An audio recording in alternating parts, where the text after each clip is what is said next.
ఆడపిల్లలు చాలా సున్నితంగా ఉంటారు, భయంగా ఉంటారు. ఎందుకంటే వాళ్ళ జీవితాలతో చెలగాటమాడేటటువంటి తోడేళ్ళు చుట్టూ ఉంటాయి అన్నటువంటి భయంతో ఉంటారు.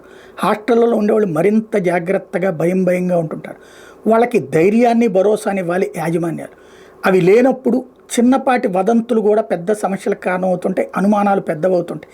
దానికి సాక్ష్యం ఆ మధ్యన గుడివాడ దగ్గర ఉన్నటువంటి ఆడపిల్లలందరూ మాది వీడియోలు తీశారంటూ జరిగినటువంటి రచ్చ ఫైనల్గా తేలింది. ఒక అమ్మాయి ఒక అబ్బాయి ఫ్రెండ్షిప్ లేకపోతే కనుక వేరే కోణంలో నుంచి వాళ్ళ నోటి దూల కొద్దీ వచ్చినటువంటి వ్యవహారం. అట్లాగే మొన్న ఈ మధ్యన తెలంగాణలో మల్లారెడ్డి దగ్గర కాలేజీ దగ్గర విద్యార్థులు వేరే వాళ్ళు వీడియోలు తీస్తున్నారంటూ అనుమానం వ్యక్తం చేయడం, చివరికి ఏమీ లేదని తేలం. ఇప్పుడు ఇదేం జరుగుతుందో తెలియాలి. అనంతపురంలోని సెంట్రల్ యూనివర్సిటీలో రాత్రి విద్యార్థులను మెరుపుదారణ చేశారు. కొంతమంది గుర్తు తెలియని వ్యక్తులు విద్యార్థులను బాత్రూంలోకి తొంగి చూశారంటూ ఆరోపణ చేశారు. స్టూడెంట్స్ బాత్రూమ్ దగ్గర నిత్యం వేసుకున్నాయని ఆరోపణ గుప్పించారు. వైస్ ఛాన్సలర్ వచ్చి సమాధానం చెప్పాలని విద్యార్థులు డిమాండ్ చేశారు. అయితే పోలీస్ కంప్లైంట్ ఇవ్వలేదు.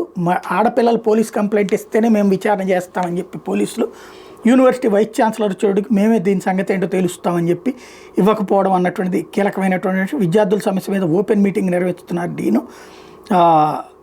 ఇవన్నీ ఇప్పుడు కొత్త చర్చకి తావిస్తున్నాయి.